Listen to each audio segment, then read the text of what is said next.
అప్పుడప్పుడు సముద్రంలో ఇలా కూడా జరుగుతుందని నేను ఇదే చూడడం ఫస్ట్ టైం. సో, మా వాడైతే సొరచేపనైతే ఎత్తి దించైతే చేస్తున్నాడు. అదైతే కదులుతుంది కదా! బాగా ఇప్పుడే వచ్చింది ఫ్రెష్‌గా.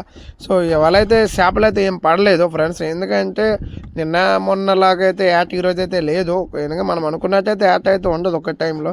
ఏదైనా సరే అలా కంటిన్యూ అయిపోలే తప్పదు కదా! సో, మనం తండేలు కాబట్టి ప్రతిరోజు వేట ఉంటే బాగుంటుందని అనుకుంటా.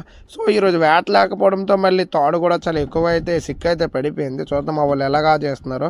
ఆచడం ఏమనగంటే దాంట్లో గేలలు తీసి ఆ పక్కనైతే కోసి వేరైతే చేసుకుంటా. అది తాడైతే మనకు పనికిరాదు. అలా సిక్కబడిపోయింది మొత్తం మొలలు మొలలు అయిపోయింది ఆ తాడైతే.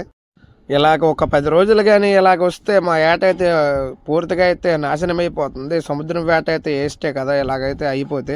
సో, మేమైతే 9 మంది ఉన్నామంటే ఈ సముద్రం చేపలపైన ఆధారపడి అయితే మేము ఇంత దూరం అయితే వస్తాం. సో, ఈరోజైతే వేట అయితే అవ్వలేదు. గేలలు కూడా చాలా రద్దయితే అయిపోయి సముద్రంలో సొరచేపలనేవి ఉండడంతో కొరుకుతాయి. కానీ చేపలైతే మా బోట్‌లోకైతే అస్సలు రాలేదు. ఈరోజు చాలా తక్కువైతే వచ్చాయి. సో, మా వాళ్ళైతే తాడైతే లాగుతుండ్రు. ఇంకా తాడు కూడా లేదు. కట్ అయిపోయింది. నేనైతే ఎతుక్కొనైతే ఇంక తిరగాలి. ఒక 10 నిమిషాలు, ఒక గంట అయినా పట్టవచ్చు. చెప్పలేం వేగంగా కుదిరి వేగంగా. చేపలైతే చాలా తక్కువ వచ్చాయి చూస్తున్నారు కదా! 5, 6 పీసులు వచ్చాయి. పీసులైతే మాకు ఈరోజు ఏట అయితే అస్సలు అవ్వలేదు. ఓకే. నెక్స్ట్ వీడియోలో మనం ఏదైనా ఉంటే మాట్లాడుకుందాం.